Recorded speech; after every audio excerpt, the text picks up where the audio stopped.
Բարձր դատարան, շնորհակալություն։ Այո, նշվեց բացման խոսքերում եւ ընթացքում, որ այս ընտրությունները եւ այս դատավարությունը իսկապես պատմական են եւ իսկապես պատմական նշանակություն են ունենալու։ Եվ ինչպես ցույց տվեց դատավարությունը, այս ընտրությունները եղել են պատմական ընտրությունների ընթացքում տեղի ունեցած խախտումների մասշտաբայնությամբ, այդ խախտումների ձևի տեսանկյունից եւ իշխանության ընդհանրապես գործող իշխանության եւ քաղաքական ուժի, որը մասնակցում է ընտրություններին, միաձուլման տեսանկյունից։ Եվ այդ տեսանկյունից կարծում եմ, process չէր կարող չլինել կազմակերպված, process չէր կարող չլինել համակարգված եւ խախտումների բնույթն էլ հենց դրանց մասին է խոսում։ Մենք մեր բացման խոսքում եւ ընդհանրապես դատավարության ընթացքում ներկայացված նյութերով առավելապես կանգ էինք առել այն խախտումների վրա, որոնք տեղի են ունեցել նախընտրական շրջանում մինչեւ քվեարկության օրը։ Գոլեգաները իրենց ներկայացրած նյութերով ցույց տվեցին բազմաթիվ խախտումներ, որոնք տեղի են ունեցել հենց քվեարկության օրը եւ ընտրությունների ընթացքում, ինչպես նաեւ նախընտրական շրջանում, եւ այս առումով նույնպես աննախադեպ էր այս դատավարությունը, որովհետեւ կարծես թե ողջ սպեկտրը ներկայացվեց ընտրական process-ի։ Սակայն կարծում եմ շատ ծանր բեռ կլինի եւ միամտություն կլինի կարծել, թե դիմողները, ընտրական process-ի մասնակիցները կարող են այն մանրամասնությամբ ներկայացնել ընտրական գործընթացը եւ տեղի ունեցած խախտումները, առավել եւս, երբ այստեղ մի կողմում ունեն կենտրոնական ընտրական հանձնաժողով, որը կարծես թե նույնացել է գործող իշխանության հետ, եւ ներկայացնեն այդ խախտումները այն մասշտաբով եւ դրանց պատճառ-հետևանքային կապի տեսանկյունից, որ կետ առ կետ հիմնավորեն ընտրությունների խախտումների ուղղակի ազդեցությունը կոնկրետ քվեների քանակի վրա։ Սակայն իմ կարծիքով մեր process-ի ընթացքում դա արվեց։ Դա արվեց բավական հիմնավոր եւ բավական մասշտաբային առումով։ Այո, այս ընտրությունները աննախադեպ էին նաեւ այն առումով, երբ մենք ունեցանք սահմանային իրավիճակ, երբ կուսակցություններից մեկը պետք է հաղթահարեր շեմը, չէր հաղթահարում, որովհետեւ որոշակի տեղամասերում ընտրությունների արդյունքներն անվավեր ճանաչվեցին եւ դրանց արդյունքում կայացվեցին որոշումներ, որոնք ուղղակիորեն շեշտում եմ, չեն համապատասխանում ընտրական օրենսգրքի դրույթներին, չեն բխում ընտրական օրենսգրքից ուղղակի։ Եվ տրվեցին մեկնաբանություններ, կարծես կենտրոնական ընտրական հանձնաժողովի նախագահը վեր է կանգնած օրենսդրի կամքից եւ ընտրական օրենսգիրք սահմանադրական օրենքից։ Գործընկերս ասեց վարչական ռեսուրսի մասին։ Իհարկե վարչական ռեսուրսի օգտագործումն աննախադեպ էր։ Իհարկե, ինչպես տեսանք այս process-ի ընթացքում նաեւ, իրավապահ մարմինները որևէ գործողություն չեն արել, լավ, մեկ դեպքով վարույթ կա նախաձեռնված, գործող իշխանությունների կողմից իրականացվող process-ները վերահսկելու առումով։ Պատկերացրեք մի իրավիճակ, գեթ մեկ իրավիճակ, երբ ընդդիմադիր ուժը ներկայացնող համայնքային իշխանությունը նախընտրական շրջանում սկսեր հողեր բաժանել, ազատել հարկերից,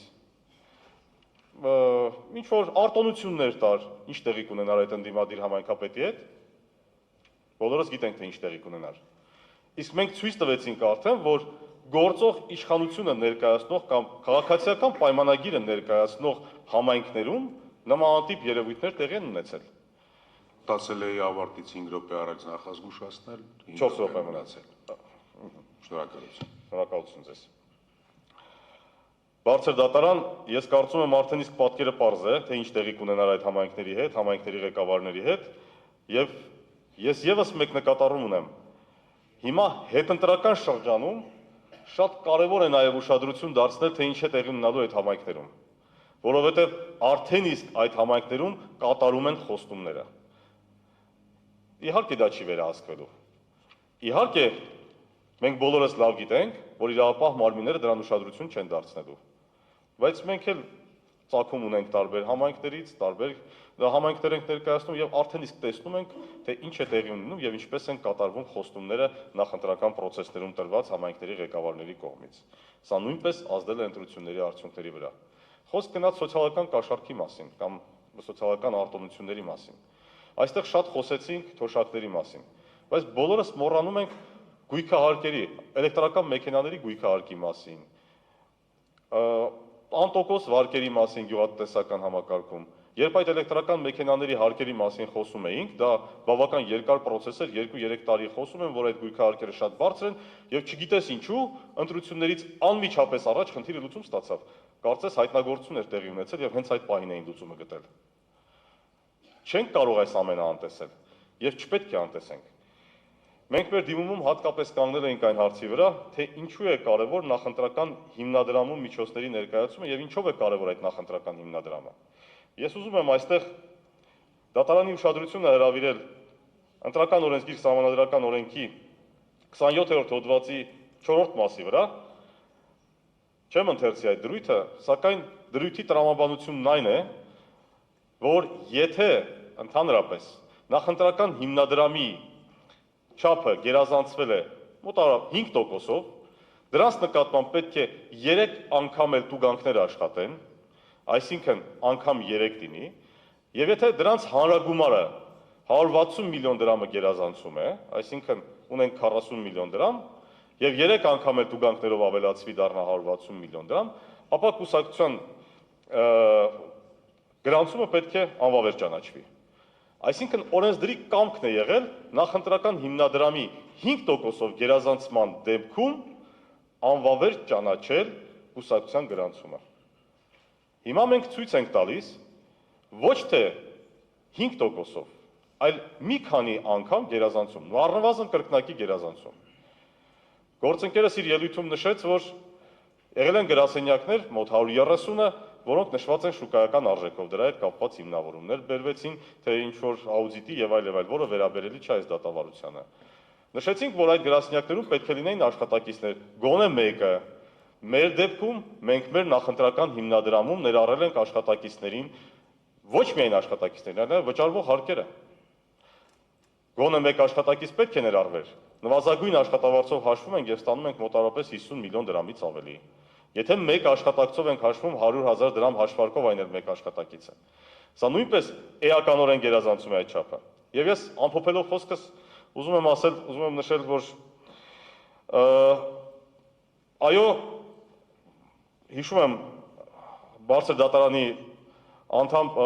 դատավոր պարոն Վաղարշյանի խոսքը, որ գիտեք ինչ, ձեր եզրափակիչ ելույթները չեն, որ պետք է մեզ հիմնավորումներ տան եւ ընդհանրապես մեր կարծիքը հիմնավորեն։ Այո, ես գիտեմ դուք եք Հայաստանի Հանրապետության քաղաքացիներ եւ դուք ականատես եք եղել ողջ նախընտրական process-ին եւ հետընտրական գործընթացներին եւ ես համոզված եմ ունեք ձեր խորը պատկերացումը, պարզապես այս դատավարության ընթացքում ձեզ տրամադրվեցին բոլոր փաստերը ավելի համակարգված եւ ես կարծում եմ բարձր դատարանը կայացնելու է Հայաստանի Հանրապետության պատմության ընթացքում բացառիկ որոշում, որը մեզ կուղղորդի դեպի ավելի լավ ժողովրդավարություն։ Շնորհակալություն բարձր։ Շնորհակալություն, արգել ներկայացուցիչ, դեմոկրատիա, օրենք, կարգապահություն կուսակցության ներկայացուցիչ, խնդրեմ 25 րոպե։